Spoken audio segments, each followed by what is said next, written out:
Okay, AOC went on Rachel Maddow to cast blame for other members for the Capitol breach. You know, she's been being extremely fascistic when it comes to censorship. She's been cheering on censorship, cheering on the ability to cut free speech. Like Jimmy Dore said on Tucker Carlson, he basically said that, you know, the reason we had these attacks wasn't because we failed to censor people more. It's obviously because people are suffering and people are don't trust the government, etc. And so let's just listen to what she said, and then Pasta, we can talk about it, because I know you watched a lot of this and you can I did watch the whole thing, and it was a long time, and it was 20-something odd minutes of my life I'll never get back.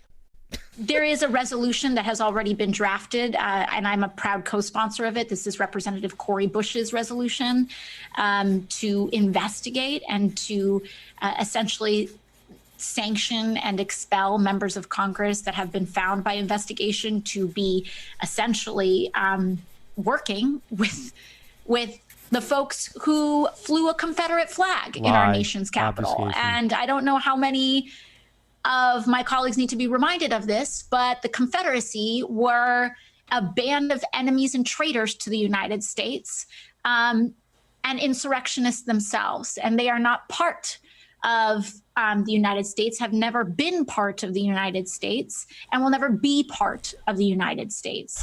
And frankly, you know, if they find more sympathy with them, then perhaps they shouldn't be serving in the United States Congress. And frankly, they should, my belief is that if they believe any investigations, particularly law enforcement investigations, will find them complicit or perhaps even assisting in such an attack, they should resign before they are removed. But, you know, with these investigations, the facts will bear out in due course. Okay, can I say something right off the jump? That was a complete lie. At the very best, an obfuscation of talking about Cori Bush's legislation. Cori Bush's legislation, and this is the thing that just makes me really scared right now, because AOC is out of control. She's out of control, and she's trying to say the people who were carrying the flag, the Confederate flag, that's who they were going after. No, they said they wanted to sanction and remove people from Congress, sitting members, who actually objected to the election results. That's what they were saying. Right. That's what the bill was saying. Right. That's we covered this, and now they're trying to equate all these people, everybody that was there, to white supremacists, to Confederate people who just want to, or just racist as can be. We did see a couple Confederate flags. We saw one at the Ellipse. We saw one at the building. I did not like that. Whatnot. It was like the only 2 times I saw stuff. But these people were there for the stop the steal. They believed the elections were fraudulent, and now. This whole interview is also scary, fam, because what they're doing is they're trying to say that certain members of Congress that took people in the day before and showed them places in the Capitol and stuff like that were working together with people to storm the Capitol. They're looking at them like enemies, traitors, and treasonous.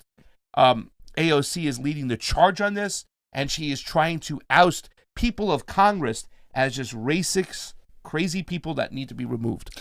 Okay, so first of all, I have to say that the one thing I agree with her on is that the Confederacy lost, and that there is no place for that.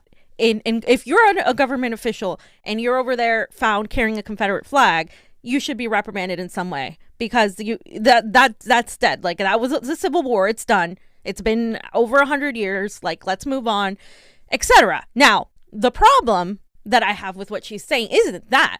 The problem is that she's weaponizing this big time and using it to gloss over the fact that Cori Bush's bill, as Pasta said, was about stopping any sort of dissent regarding the election, the ability to question the election.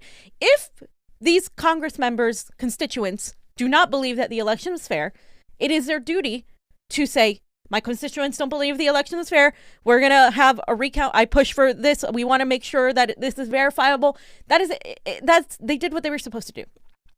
I may not agree with them in ideology. I may never vote for them. I may think they're horrible, horrible people, but that is their right to do that, to question the elections, to audit the elections. It's all of our rights to do that.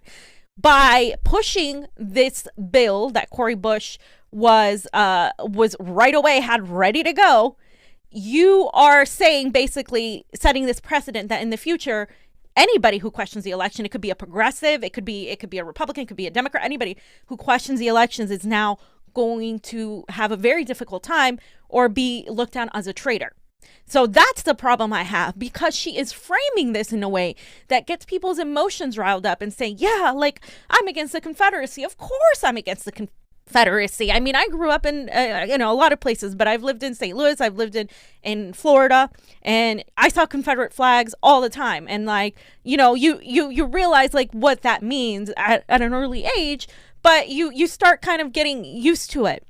You don't realize like exactly like how hurtful it can be. And I understand that, but she's weaponizing these emotions to get people to vote for more, to support, not even vote, to support the censorship, to support any crackdown on dissenting opinions regarding our elections, which is extremely dangerous and extremely fascistic, but it is so cryptic that you don't realize it. Yeah, and it is scary. She's muddying the waters and making it look like everybody out there at that rally, who the majority of them felt like the election was stolen. They were out there to push for election integrity, whether you like it or not. And they have every right to do that. And when she muddies the waters and weaponizes it to make it look like everybody was just a white nationalist, Confederate flag, you know what I'm saying, the whole attack on the Capitol thing, it gets scary. Because that is the mechanism in which they can start reaching out for just unbearable censorship and shutting people down and deplatforming people. And you said it before, we need to let people say what's on their mind. We should fight bad speech with more speech, not less speech. This is a scary moment. And what they're doing right now, the squad, Cori Bush and whatnot. Yeah. And people are cheering them on. A lot of progressives are saying, yay, Cori, we love her for doing. You guys don't know what you're cheering for. And I gotta say, look, I'm not, I've watched a lot of the videos of the Capitol, and the ones we're gonna go over to in a minute is, John Sullivan's video where a lot of these policemen look scared, and a lot of these people were scary. I mean, they were like pushing in, they were getting pretty violent. They were pushing their way through, jumping in windows. All of that is true. Nobody's saying that's not true. I'm not saying those people shouldn't be prosecuted for doing that, because they should. Like, if you're going to go in there and destroy property and do that, you should be prosecuted in some way. I personally believe that that's what should happen. Now, beyond, that's the surface of what happened. Like, outside of it, we're going to be discussing exactly the other layers that were obviously going on. And that's what the media focused on, that part where people broke in and did this and blah, blah, blah. There is a mob mentality that takes over when people are cheering people, yay, we finally took this, blah, blah, blah. Like, that, there is a certain mob mentality. But you also have to look at how we got there. Every single time. How did we get here? How did this happen? People aren't asking those questions. They're just saying, oh, like, everybody is a Nazi. 75 million people are Nazis. You can't do that, because it's a logical fallacy. Yeah. What does it say to that AOC now? And then when we started this whole mess back in 2016, we were anti-establishment. It was the mainstream media news which is hurting us and killing us. We looked at them as the number one enemy. Donald Trump said the other day they're the number one enemy. And AOC is going on Rachel Maddow, somebody who pushed Russiagate for 4 years straight, all right? We're talking about people over here protesting this election right now with all the irregularities, all the inaccuracies, all the ways that they were trying to move the goalpost before the election, where we were saying, this doesn't look right. They're already setting themselves up to cheat. Mm-hmm. They're trying to remove signature verification. They're doing this phony attack on the post office. We were seeing all this shit happen in real time. And now all these people here are saying the elections were unfair, and the left is just dismissing them as traitors and whatnot, and we have to censor their voices and take it down. Meanwhile, she's going on a show where for 4 years, these people pushed Russiagate, which the teeth of Russiagate was what? Donald Trump colluded with the Russians, and Vladimir Putin, they traded off a couple bottles of vodka to fix the election for Donald Trump. For 4 years, they pushed that narrative. So you can question the election for 4 years and get away with it, but the moment the other side that you don't like questions the election, it's simply conspiracy.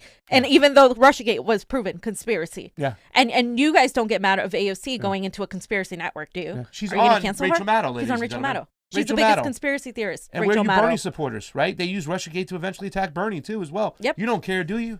They colluded. I mean, and the whole thing is what I had this argument with somebody the other day and said, no, the stats, that could happen. Literally, you can have that many votes come in for Joe Biden late at night, in the middle of the night. I said, okay, well, then answer me this one. Riddle me this one, Batman. How come they kept on calling, if that is possible, that somebody can get that large amount of number, how come they consistently called the majority of these primaries for Joe Biden with 60% reporting or less.